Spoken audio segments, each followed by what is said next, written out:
Assalamualaikum warahmatullahi wabarakatuh. Alhamdulillahirabbil alamin. Wassalatu wassalamu ala asrafil anbiya'i wal mursalin Sayyidina wa maulana Muhammadin wa ala alihi wa sahbihi ajmain, amma ba'du.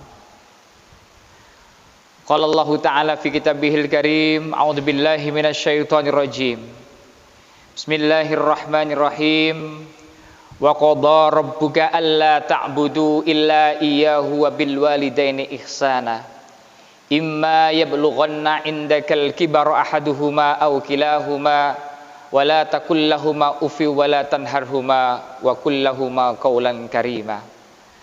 Wa qala Rasulullah sallallahu alaihi wasallam, ahabbul amali ilallah as-salatu ala waqtiha summa birrul walidain summa al-jihadu fi sabilillah. Hadirin jamaah rahimakumullah. Pertama-tama marilah senantiasa kita manjatkan rasa puji syukur kepada Allah Subhanahu wa taala, di mana sampai dengan hari ini kita masih senantiasa diberikan kenikmatan-kenikmatan oleh Allah. Sungguh wa in ta'uddu nikmatallahi la tuhsuha. Kalau kita benar-benar mau menghitung-hitung nikmat Allah, maka la tuhsuha, kita tidak akan mampu menghitungnya. Karena begitu banyak nikmat-nikmat Allah yang diberikan kepada kita. Nikmat hidup seakan-akan tidak ada harganya, kecuali kalau manusia sudah mendekati sakaratul maut, baru tahu betapa mahalnya hidup itu. Sehat, kadang-kadang kita tidak tahu betapa nikmat sebuah kesehatan. Tahu-tahu kita sakit, baru menyadari betapa nikmatnya sebuah sehat itu. Nikmatnya selamat. Kadang-kadang kita lupa bahwa nikmat itu selamat. Selamat adalah sebuah kenikmatan. Tetapi kadang-kadang kita lupa bersyukur. Tiap hari kita berangkat kerja, sampai di rumah, sampai di tempat kerja, kita pulang dalam keadaan selamat. Kadang-kadang kita lupa bersyukur kepada Allah Subhanahu wa taala. Padahal nikmat selamat itu luar biasa. Baru ketika manusia sudah celaka, baru tahu, oh ternyata selamat itu adalah sebuah kenikmatan. Ini yang kadang-kadang kita syukuri. Oleh karena itu, marilah kita banyak-banyak bersyukur kepada nikmat-nikmat Allah. Dengan banyak-banyak bersyukur kepada Allah, maka Allah akan senantiasa menambahkan nikmat-nikmatnya kepada kita. Sebagaimana dalam firman, wa itta'adana rabbukum la in syakartum la azidannakum wa la in kafartum inna adzabi lasyadid. Siapa yang akan bersyukur kepadaku, aku akan tambahkan nikmat kepadanya. Tetapi manakala mereka kufur, maka sungguhnya azabku sangat pedih.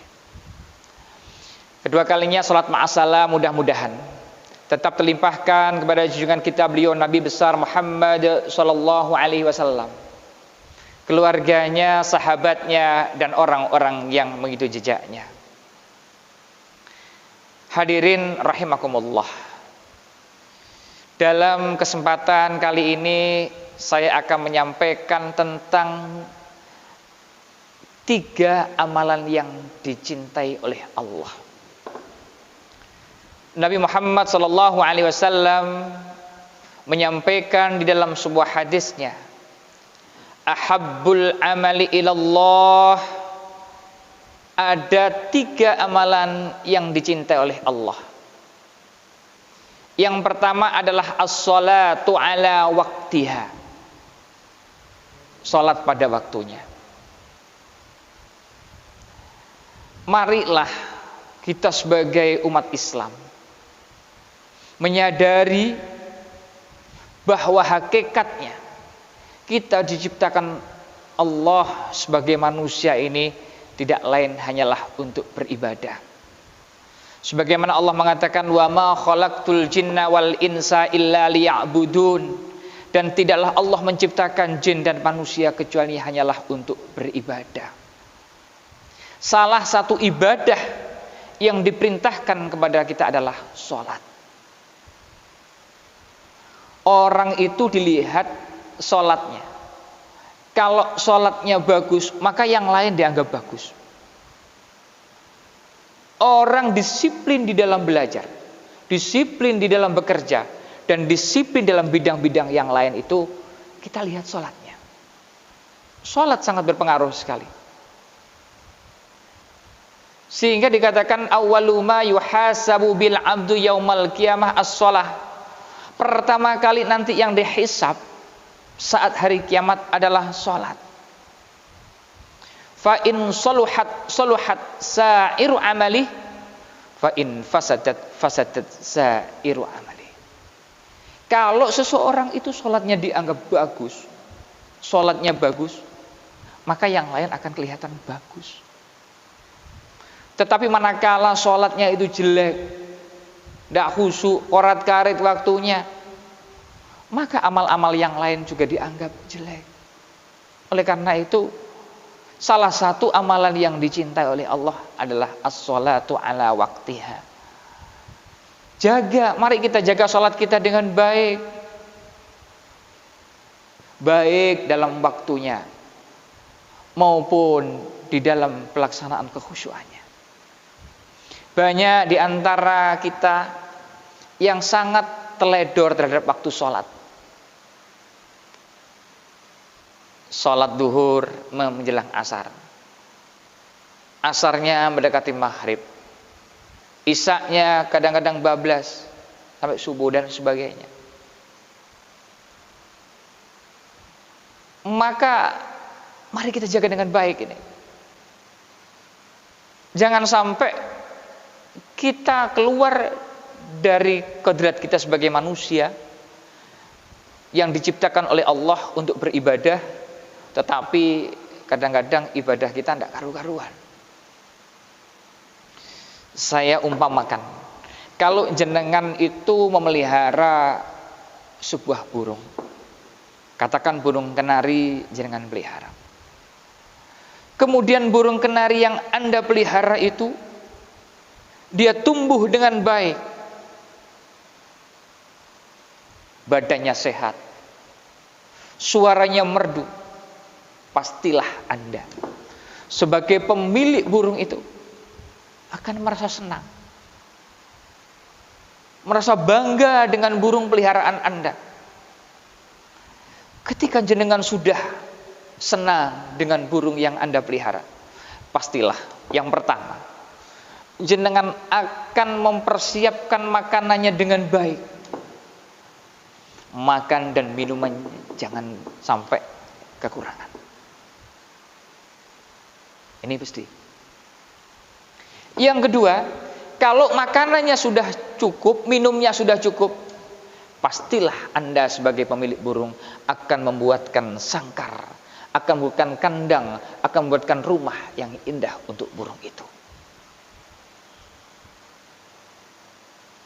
Maka disinilah posisi manusia.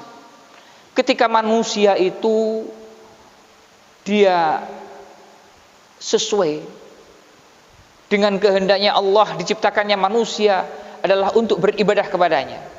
Kemudian kita mengikuti apa yang diperintahkan oleh Allah, maka wa may yatawakkal 'alallah fahuwa hasbuh. Maka kebutuhan-kebutuhan kita pasti akan dicukupi oleh Allah Subhanahu wa taala. Dijamin la faqra fid dunya, kita tidak akan fakir di dalam hidup kita. Ini jaminan Allah. Sehingga Allah menyampaikan wa may yattaqillaha yaj'al lahu makhraja wa yarzuqhu min haitsu la yahtasib. Barang siapa yang bertakwa kepadaku, aku akan menjamin kepadanya dua hal. Yang pertama, Allah akan berikan jalan keluar. Sesulit apapun yang kita hadapi, maka Allah akan berikan jalan keluar kepada kita. Punya masalah yang berat, minta kepada Allah, minta kepada Allah, pasti Allah berikan jalan keluar. Dan yang kedua adalah wa yarzuqhu min haitsu la yahtasib. Allah akan memberikan kepada kita rizki dari jalan yang tidak disangka-sangka. Jadi yang pertama, amalan yang dicintai oleh Allah itu adalah sholat pada waktunya. Kita jaga dengan baik. Syukur-syukur kita bisa mempersiapkan sebelum datang waktu sholat. Paling tidak ketika terdengar adzan, segeralah ambil air wudhu. Atau mungkin ketika kita bepergian, kita pergi ke suatu tempat dengan membawa kendaraan sendiri, itu adalah satu nikmat Allah. Kemudian di tengah jalan terdengar suara adzan, kita upayakan berhenti sebentar, cari masjid, cari mushola, kita laksanakan sholat dalam rangka menjaga sholat kita, menjaga waktu sholat kita. Apalagi kalau jenengan-jenengan nanti sudah punya anak, hati-hati. Kita akan menjadi potret bagi anak-anak kita. Kalau orang tua menjaga sholatnya dengan baik, maka otomatis anaknya akan mengikuti. Maka disinilah peran orang tua sebagai contoh bagi anak-anaknya. Sekarang ini banyak orang tua menyuruh anaknya sholat, tetapi orang tuanya kadang-kadang terlena dari waktu sholat. Ini adalah contoh yang kurang baik. Jadi itu ya. Jadi yang pertama, jaga sholat waktunya, jaga dalam rokaatnya. Banyak orang yang kadang-kadang rokaatnya itu keliru, lupa karena kurang konsentrasi di dalam sholatnya. Amalan yang kedua yang dicintai oleh Allah adalah birrul walidain, berbakti kepada kedua orang tua. Ini yang akhir-akhir ini, saat ini sungguh sangat mengkhawatirkan sekali. Banyak anak yang sudah berani kepada orang tuanya, banyak anak yang berani membentak kepada orang tuanya, banyak anak-anak yang tidak mau memelihara orang tua di saat tuanya. Maka pentingnya birrul walidain. Maka salah satu dasar agar anak-anak kita bisa menjadi orang yang birrul walidain adalah kita mendidiknya dengan ilmu agama. Betapa banyak orang yang menyesal di saat tuanya, membekali anak-anaknya dengan ilmu-ilmu umum, membekali anaknya dengan kecanggihan-kecanggihan teknologi, sehingga lupa memberikan pembelajaran kepada anak-anaknya masalah agama.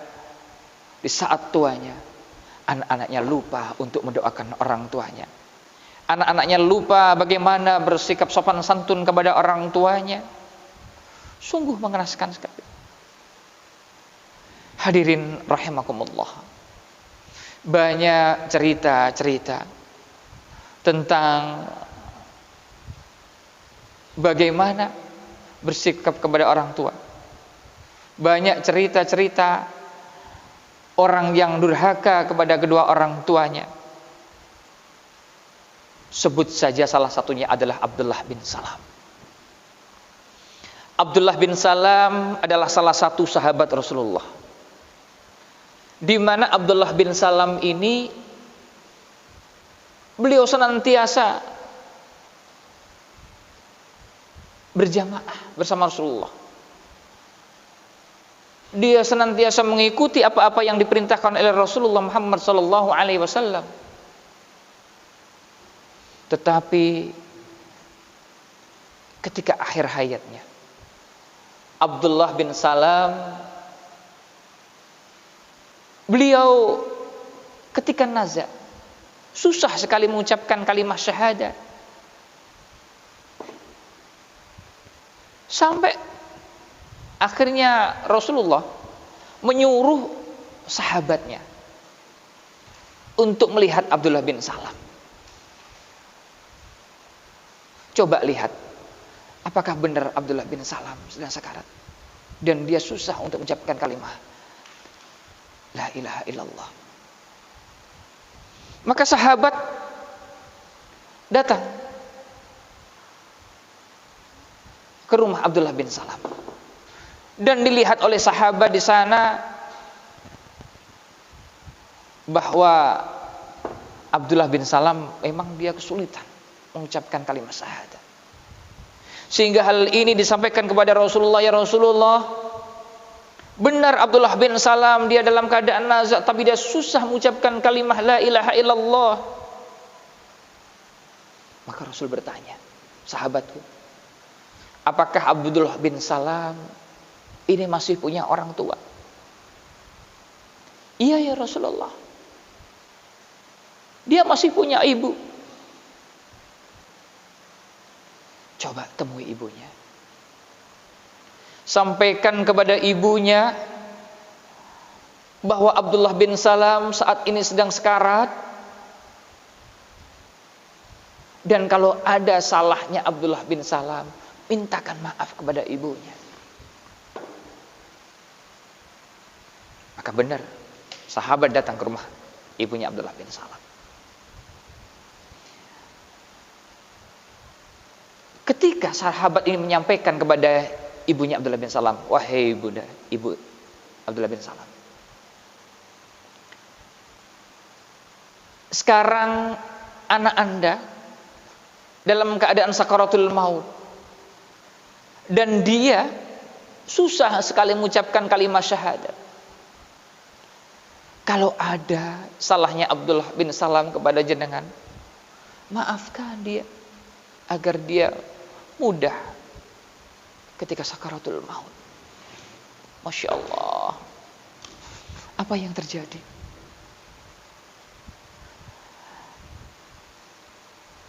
Ibunya menyampaikan, tidak, saya tidak bisa memaafkan Abdullah bin Salam. Dia sudah melukai hatiku, dia sudah melukai hati saya, dia pernah membentak saya, dan dia pernah mengusir saya karena dia lebih membela istrinya daripada membela ibunya sendiri. Maka saya tertarik ada seorang dokter yang dia punya seorang ibu. Ketika dia menikah, setelah menikah dia mengkontrak sebuah rumah yang lumayan bagus di dekat rumah sakit dia bekerja. Di dekat rumah sakit dia bekerja, di sana dia mengontrak sebuah rumah. Ketika berangkat dari rumahnya, dia tinggal bersama istri di rumahnya, sedangkan ibunya ditempatkan di kontrakan itu bersama ditemani seorang pembantu. Pagi dia berangkat untuk bertugas di rumah sakit, tetapi dia menyempatkan, dokter ini menyempatkan untuk mampir ke rumah kontrakan ibunya. Di sana si dokter ini menyempatkan diri untuk menyuapi ibunya. Dia tidak menyuruh pembantunya untuk menyuapi ibu, tapi dari tangan beliau sendiri.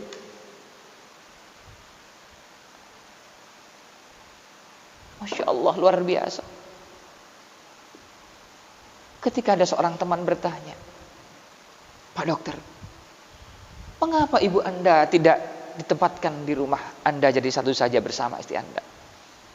Apa jawaban dokter? Itu luar biasa. Ibu saya sangat saya cintai, istri saya juga sangat saya cintai. Saya tidak mau melukai dua-duanya. Saya tidak mau melukai istri saya juga tidak pernah mau melukai ibu saya. Masya Allah, luar biasa. Dan saya tetap tidak akan meninggalkan kewajiban saya sebagai anak untuk berbakti kepada orang tua saya. Saya pagi berangkat, saya suapi dia. Setelah selesai, baru saya berangkat ke kantor. Yang memang jarak kantor dengan tempat ibu saya itu dekat rumah sakitnya. Sehingga sewaktu-waktu ketika ibu saya ada apa-apa, saya akan senantiasa bisa mengontrolnya dan bisa menjaganya. Ini mari, terutama yang laki-laki. Yang laki-laki itu punya tanggung jawab. Jangan sampai kita kalah dengan istri kita, jangan sampai kita kalah dengan anak-anak kita, kemudian kita terlantarkan orang tua kita. Masya Allah. Kadang-kadang kita pengen memberi orang tua kita, istri, Mas, anak kita masih butuh ini, butuh itu. Anak kita yang penting. Kenapa kau bikin orang tua kamu? Banyak suami-suami yang kalah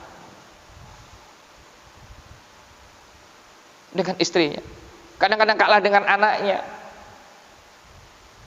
Mari kita raba diri, termasuk saya. Apakah kita sudah termasuk orang-orang yang birrul walidain? Kembali ke cerita Abdullah bin Salam. Ibunya Abdullah bin Salam, dia merasa terlukai, dia pernah merasa tersakiti sehingga dia sulit untuk memaafkan Abdullah bin Salam. Hal ini disampaikan kepada Rasulullah. Ya Rasulullah, ibunya Abdullah bin Salam belum mau memaafkannya, belum bisa memaafkan anaknya. Iya, ini Abdullah bin Salam susah sekali mengucapkan kalimat syahadat. Kalau gitu, bawa ibunya Abdullah bin Salam ke sini, saya pengen ngobrol dengan beliau. Maka dibawalah. Kebetulan yang disuruh oleh Rasulullah menjemput adalah Umar. Umar ini adalah sahabat yang sangat disegani, sangat ditakuti. Bersama dengan Ali menjemput ibunya. Karena tahu yang menjemput Umar, ibunya ikut datang. Di situ ada Rasulullah dan di situ ada Abdullah bin Salam. Maka Rasulullah menyampaikan, wahai ibu, maafkan putra jenengan Abdullah bin Salam. Dia susah sekali mengucapkan kalimat syahadat. Kalau ada dosa pada jenengan, maafkan bu. Maka menyampaikan, wahai Rasulullah, saya tersakiti Rasul. Saya teriris-iris sebagai orang tuanya. Saya pernah dimarahinya, saya pernah dibentaknya, bahkan saya pernah diusirnya. Saya masih belum bisa memaafkan. Kalau ibu memang tidak mau memaafkan, wahai Bilal, sini Bilal. Dipanggil Bilal. Cari kayu bakar, kita bakar saja Abdullah bin Salam agar dia mudah meninggal. Seorang ibu mendengar anaknya mau dibakar, tidak tega. Maka ada peribahasa, kasih anak sepanjang gala, kasih ibu sepanjang masa. Kadang-kadang kita tega melihat orang tua kita sakit, tetapi orang tua nggak akan tega melihat anaknya yang sakit. Saat kita tidur, saat kita kecil, kita digigit nyamuk, orang tua nggak tidur jaga kita dari nyamuk. Tetapi kadang-kadang anak yang nggak tahu diri. Ibunya Abdullah bin Salam tahu anaknya mau dibakar. Jangan Rasul, jangan dibakar anak saya Rasulullah, jangan dibakar.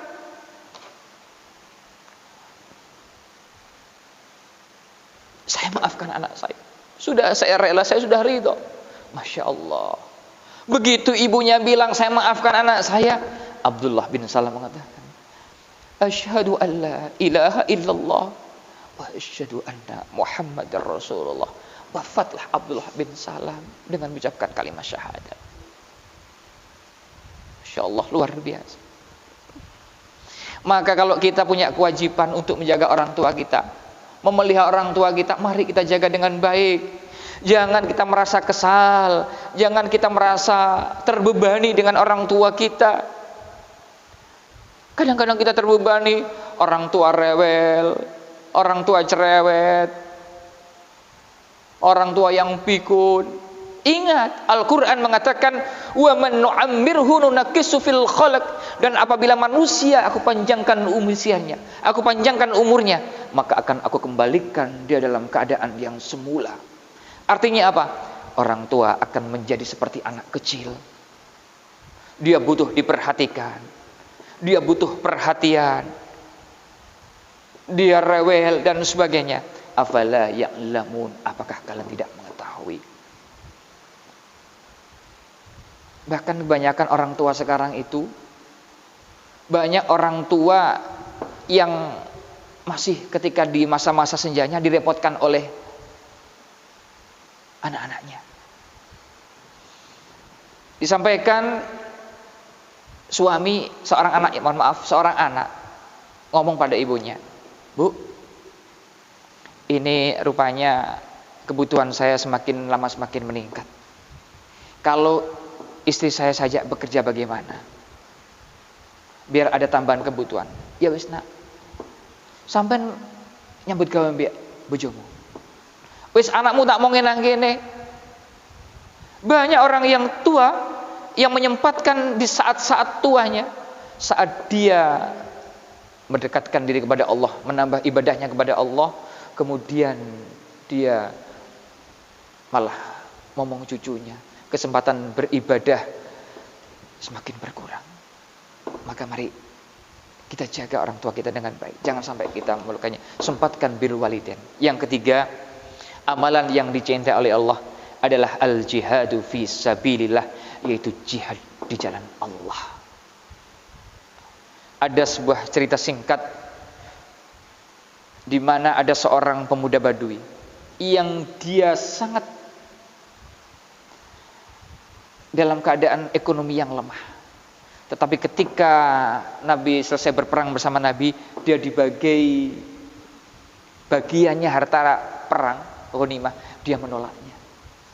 "Bukan ini yang saya cari Rasulullah, saya tidak mencari ini Rasulullah. Yang saya cari adalah saya masuk Islam. Ketika saya masuk Islam, saya membela agamamu, dan ketika saya mati, kemudian mati dalam keadaan syahid." Karena pemuda ini lebih mementingkan cita-cita akhiratnya daripada cita-cita dunianya. Inilah jawaban bagi kita. Banyak orang yang mementingkan cita-cita dunia daripada akhiratnya. Banyak orang yang kelihatannya miskin, tetapi dia mampu untuk umroh. Banyak orang yang rumahnya biasa-biasa saja, tetapi dia bisa untuk berkorban. Tetapi banyak orang-orang yang kelihatannya mampu secara ekonomi, dia tidak menyempatkan diri untuk umroh, haji, dia mati. Dia sampai mati tidak pernah hewan kurban sebagainya, karena dia lebih mementingkan cita-cita dunianya daripada cita-cita akhiratnya. Mari kita raba diri kita. Apakah kita lebih mementingkan cita-cita dunia kita? Apakah lebih kita mementingkan cita-cita akhirat kita? Sekali lagi, 3 amalan yang dicintai Allah. Yang pertama adalah as-sholatu ala waktiha. Salat pada waktunya marilah kita jaga. Yang kedua adalah birrul walidain. Mari kita jaga orang tua kita. Mari kita berbakti kepada orang tua kita. Jangan sampai orang tua kita minta kepada kita, kalau perlu kita beri sebelum dia minta. Dan yang ketiga, marilah kita sempatkan untuk jihad fisabilillah. Kita lebih mementingkan cita-cita akhirat kita daripada cita-cita dunia kita.